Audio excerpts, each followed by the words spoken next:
Урматтуу мугалимдер дүйнөсү жана классташ газеталардын окурмандары, урматтуу агайлар, урматтуу эжекелер, урматтуу окуучулар, урматтуу ата-энелер.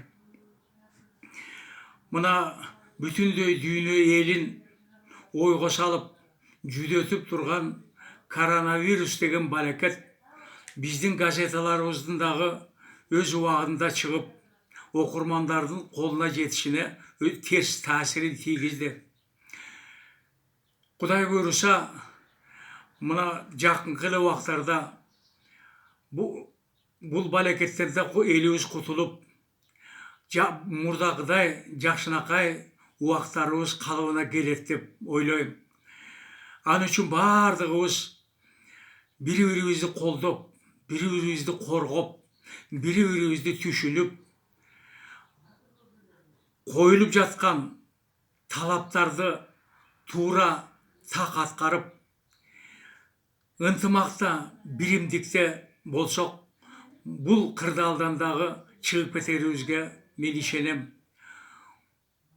Урматтуу агайлар, эжекелер, эч качан, эч кандай жаңы технология адам мугалим менен окуучунун жандуу байланышын эч качан толуктай албайт. Бул жаңы технологиялар окутуу жана тарбиялоо ишинде мугалимге жардамчы катары кызмат кылууга тийиш.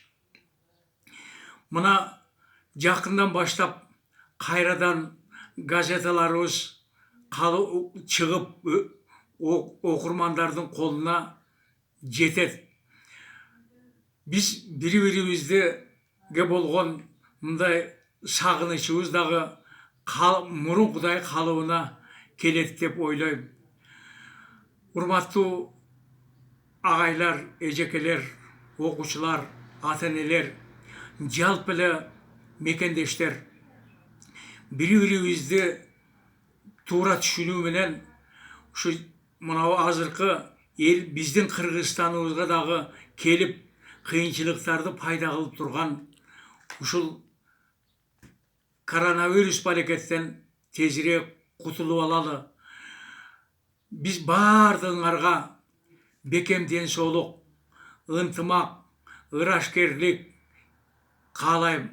Эч качан эч кимиңиздер оорубаңыздар. Биздин жакшынакай жадырап жайнаган жакшынакай баягы салттуу жашообуз кайра тезирээк калыбына келсин. Бардыгыңарга жакшылык, ден соолук каалайм.